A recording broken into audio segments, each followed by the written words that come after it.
The FNAF movie is one of the most divisive movies to come out this year, but it's also one of the most emotionally competent movies that I've ever seen.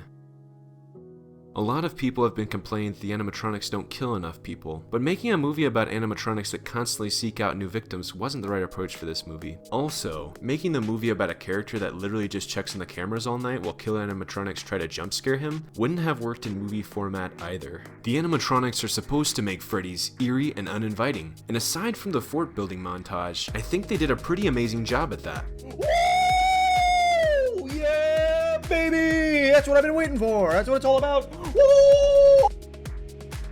Vanessa's introduction and acting was pretty great as well, but I can't deny that some of her lines just came out of nowhere. And while Vanessa's character was a bit harsh at times, she definitely sold her character as caring and sincere. Matthew Lillard was also amazing as the career counselor, and his introduction as Spring Bonnie at the end was legitimately fear-inducing, although I wish we would have seen him and heard more about him as the nights progressed. By talking about the owner by name, it really would have created some massive foreshadowing for people unfamiliar with the franchise, and reinforced fan excitement in the lead up to his final line. On a different note, I don't think that William Afton would have made a trip all the way out to Nebraska to kidnap some random child. I have a sneaking suspicion that Mike's dad might have kept his career a secret, and that's how William knew where his family was.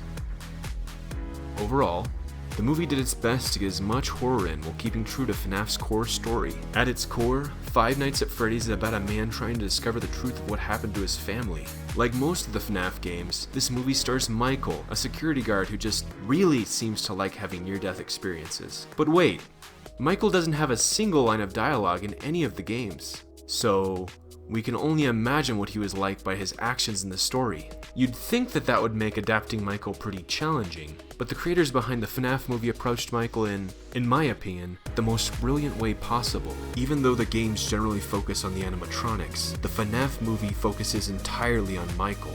In most cases, making a movie about an established character without any dialogue would prove difficult. However, we do know one thing about Michael from the games. He's persistent. No matter how many times he comes face to face with death, he always comes back to work at Freddy's. In the movie, he's persistent as well, but for different reasons.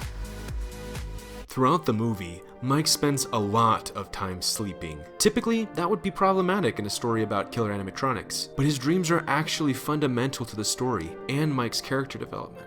As he sleeps, he dreams of a camping trip that his family took when he was a child. The dream starts off fun enough, but quickly takes a dark turn as a stranger in a car drives off with his little brother. He chases after the car, but he just can't catch him.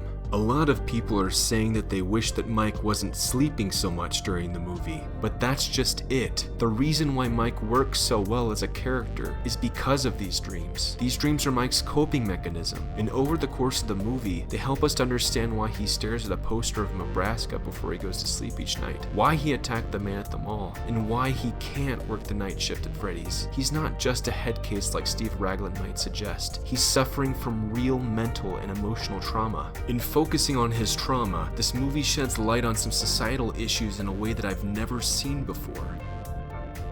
At his core, Michael is broken. He feels immense guilt that he couldn't save his brother as a child, and he feels like he has to remember who kidnapped his brother to make things right again. He's obsessed. In the movie, Mike says that he can't work nights. Initially, you might think that Mike can't work nights because he doesn't want to leave his little sister Abby home alone. However, as the story progresses, it becomes increasingly clear that he only cares about his brother, even to the extent that he's willing to put his living sister in harm's way to see his little brother again. Mike also has a poster on his ceiling, and later in the security office of Nebraska. It seems like a place Mike dreams of escaping to for a better life, but the poster actually reminds him of his failure and enables him to relive the most traumatic experience of his life every night. Michael's deep-laced pain is relatable and resonates with audiences. From mental health issues to the loss of loved ones to financial hardship, we all experience trauma. The FNAF movie gives us someone we can relate to and cheer on as he struggles to overcome his trauma. His drive to help his sister at the end and finally put the past to rest can inspire us to overcome our own personal trauma.